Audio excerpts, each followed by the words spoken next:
मैं गरिमा अग्रवाल आप सभी का वंदन करती हूँ, अभिनंदन करती हूँ। आइए आज हम सुनते हैं बछवारस की कहानी। और जैसा कि हमारे हिंदू व्रत त्योहारों में सभी कहानियों के बाद गणेश जी की कहानी जरूर सुनी जाती है, इसीलिए हम सभी कहानियों के वीडियो के साथ बिंदाई जी की कहानी साथ में ही सुनाते हैं, ताकि आपको दूसरा वीडियो ढूंढने की परेशानी ना हो। तो चलिए सुनते हैं बछवारस की कहानी। एक साहूकार के 7 बेटे व 7 बहुएं थी। बहुत सारे पोते पोती थे। अपार धन संपत्ति थी। साहूकार खूब धन धर्म पुण्य में खर्च करता था। एक बार साहूकार ने गांव के बाहर एक जोड़ा बनवाया ताकि सारे जीव जंतु पानी पी सके। जोड़े को भरवाया, जोड़े को भरते ही खाली हो जाता था। साहूकार ने खूब यज्ञ हवन पूजा पाठ करवाए और सभी गांव वाले दूध दही व पानी से जोड़े को भरते रहते थे, लेकिन जोड़ा तो खाली ही रहता था। इस बात से साहूकार व परिवार वाले परेशान रहते थे कि क्या उपाय करें जिससे जोड़ा भर जाए व पानी सबके काम आए। साहूकार ने बड़े बड़े पंडितों को बुलाकर पूछा कि इसके लिए क्या उपाय करें। तो पंडित बोले कि तुम्हारे छोटे बेटे का बेटा है, उसकी बलि चढ़ा दो तो जोड़ा भर जाएगा। साहूकार ने छोटे बेटे को बुलाकर कहा कि पंडित ऐसा बोल रहे हैं। बेटे ने कहा कि पिताजी, अगर तालाब भर जाए तो मुझे कोई ऐतराज नहीं है। मेरे 2 बेटे हैं, बहू को पीहर भेज देते हैं और एक बेटे को यहाँ रख लेते हैं। यह बात हम किसी से नहीं कहेंगे। साहूकार के बेटे ने अपनी पत्नी से कहा कि तुम पीहर चली जाओ तथा एक बेटे को ले जाओ। बहू ने हाँ भर दी, वह पीहर चली गई। बहू के जाते ही बाप बेटे दोनों ने मिलकर बालक की बलि दे दी और तालाब भर गया। जब तालाब भर गया तो साहूकार व उसका बेटा दोनों खूब खुश हुए। धीरे धीरे सब गांव वाले जोड़े की पूजा करने आने लगे। सब गांव वाले भी बहुत खुश हुए। अब बहू पीहर से आने वाली थी, तब सब घर वाले परेशान होने लगे कि बहू घर वापस आएगी तो उसको क्या जवाब देंगे। कुछ दिनों बाद भादवे की बछवारस आई। उस दिन तालाब किनारे पूजा पाठ हवन यज्ञ पूजन का कार्यक्रम रखा। सभी गांव वाले जोड़े की पूजा करने आए। साहूकार के परिवार वाले सभी हवन पूजन में बैठे। उसी दिन छोटी बहू भी पीहर से आ रही थी। छोटी बहू बचपन से ही जोड़े की पूजा करती थी। घर से गई जब भी जोड़े की पूजा करके गई थी और पीहर से आई जब भी जोड़े की पूजा करके आई थी। उसे भी हर समय तालाब की चिंता रहती थी कि मेरे ससुर जी ने इतने पैसे खर्च करके जोड़ा बनवाया और कोई काम नहीं आया। जब वह ससुराल आई तो गांव के बाहर ही जोड़े की पूजा के लिए भीड़ हो रही थी। सब परिवार वाले पूजन के लिए बैठे थे। गांव वाले भी सब दूध दही पानी लाकर जोड़े को भर रहे थे। बहू ने देखा कि ससुर जी का काम पूरा हो गया। आज जोड़ा भरा हुआ था।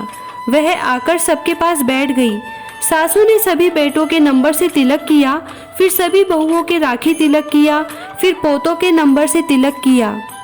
तिलक करते समय सासू बहुत घबरा रही थी और सोच रही थी कि बहू को क्या जवाब दूंगी, और जोड़े से प्रार्थना कर रही थी। सबके तिलक लगाने के बाद उसके बच्चों का नंबर आया तो उसका बच्चा नहीं दिखा। सासू जी ने कहा कि बहू बच्चे को आवाज लगाओ। बहू ने वैसे ही बच्चे को आवाज लगाई। बच्चा तालाब में से निकल आया। सभी चकित रह गए। बहू ने कहा कि ये कीचड़ में कैसे हो रहा है।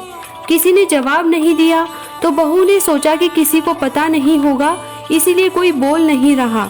ज़्यादा पूछूंगी तो बच्चा डर जाएगा। अच्छा हुआ कि यह सही सलामत वापस आ गया, किसी को पता भी नहीं चला। यह तो जोड़े की पूजा में विघ्न हो जाता। बड़ी मुश्किल से तो कार्य पूरा हुआ है।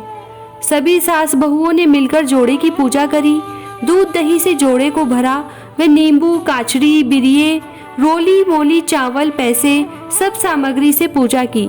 सबने पूजन किया। सबने हाथ जोड़कर ढोक लगाई और प्रार्थना करी, हे जोड़ा भगवान, आज आपने बच्चे को वापस दिया, उसकी जान बचाई व साहूकार का कार्य पूर्ण किया, वैसे सबका करना। घर आकर सबने बैठकर बहू को सारी बात बताई। बहू बहुत खुश हुई और सासू जी के पांव पकड़ लिए कि आपकी कृपा से मेरा बच्चा जीवित आया है। सासू बोली कि नहीं बहू, यह तो तेरे भाग्य से आया है। तुम हमेशा बचपन से जोड़ा पूछती आई हो, उसी की कृपा से यह सब कुछ हुआ है।